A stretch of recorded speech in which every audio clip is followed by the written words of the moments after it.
à mettre en œuvre, soit trop coûteux. Et donc le texte que nous allons examiner maintenant n'a pas été écrit à la va-vite pour répondre à une actualité brûlante. Il a fait l'objet d'un travail de long terme qui a associé des collectivités territoriales, des citoyens, des chercheurs et des parlementaires, bien entendu. Le contexte étant posé, je veux maintenant préciser quel est le dispositif qu'il s'agit d'expérimenter. Cette précision est d'autant plus importante que la notion de revenu de base recouvre des courants de pensée et des réalités très différentes. La mise en place d'un revenu de base, parfois qualifié de revenu universel, a en effet été proposée par des penseurs, des philosophes, des économistes, des personnalités politiques de droite comme de gauche, avec des variantes nombreuses.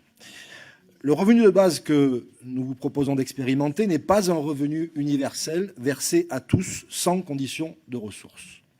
Il s'agit d'expérimenter un revenu versé automatiquement et de manière inconditionnelle, j'y reviendrai, aux personnes de plus de 18 ans sous condition de ressources. La proposition de loi du groupe socialiste et apparenté relève ainsi d'une approche qui lui confère à la fois une ambition, mais aussi un réalisme certain. Or, les jeunes sont particulièrement touchés par la pauvreté et cette situation tente à s'aggraver. 16,1% des jeunes qui sont âgés de 18 à 25 ans vivent sous le seuil de pauvreté, contre un taux moyen de 7,2% pour les populations âgées de 25 à 64 ans. Conformément à ce qu'ont fait d'ailleurs vos collègues de La République En Marche pour l'examen des autres PPL. Ces 3 points, c'est 1, la compassion, on comprend le sujet, 2, un petit procès du passé, et 3, le gouvernement s'occupe de tout. Je veux juste sur ce point-là rappeler l'immensité du travail qui a été fait par 18 départements et dire que, d'une certaine manière, le groupe socialiste et apparenté est ici porteur d'une demande qui me semble légitime de 18 départements qui ne demandent que le droit d'expérimenter. Il faut avoir le courage de mettre un terme à une forme d'hypocrisie. Lorsque on conditionne des dispositifs sociaux à une recherche d'emploi, en réalité, on s'adresse à qui? On s'adresse aux contributeurs. On s'adresse à ceux qui payent l'impôt et on leur dit, vous voyez, on redistribue, mais on est extrêmement exigeant puisque les bénéficiaires des allocations et en l'occurrence du RSA, on leur fixe des obligations de recherche d'emploi extrêmement fortes. Ok, très bien, ça sert à rien. Pourquoi ça sert à rien? Parce que n'importe quel travailleur social vous dira que quelqu'un qui malheureusement est extrêmement éloigné de l'emploi et qu'on a du mal à attirer vers l'emploi, si on lui retire son RSA, on en fait quelqu'un qui se retrouve à la rue et socialement, tôt ou tard, le coût en est beaucoup plus élevé pour la société. On est là dans une hypocrisie qu'on entretient, qu'on peut continuer à entretenir si vous voulez. Mais moi, préfère faire partie de ceux qui ont le courage de dire que les moyens supplémentaires, si tant est qu'on puisse en dégager, c'est sur l'accompagnement qu'il faut les mettre, plus que sur le contrôle, qui n'a a priori jamais fait ses preuves, mais encore une fois, l'expérimentation serait là. Juste vous dire un mot là-dessus.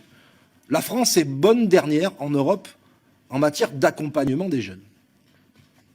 Avec le Luxembourg, pour être très clair.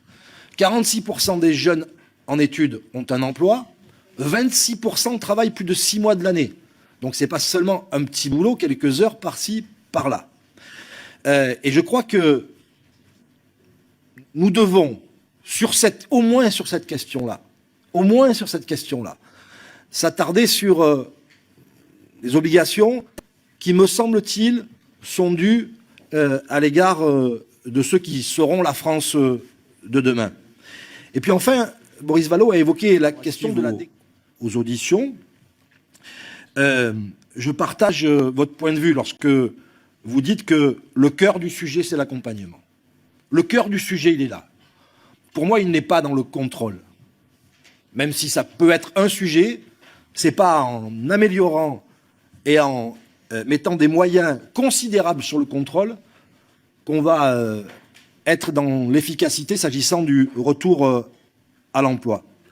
Et lorsque vous évoquez, Madame, la de l'Institut des politiques publiques, disent que, en la matière, s'agissant de la réforme de nos prestations sociales, rien d'ambitieux ne pourra être fait si l'on ne se lance pas dans l'expérimentation, je serais presque tenté de vous dire, à outrance.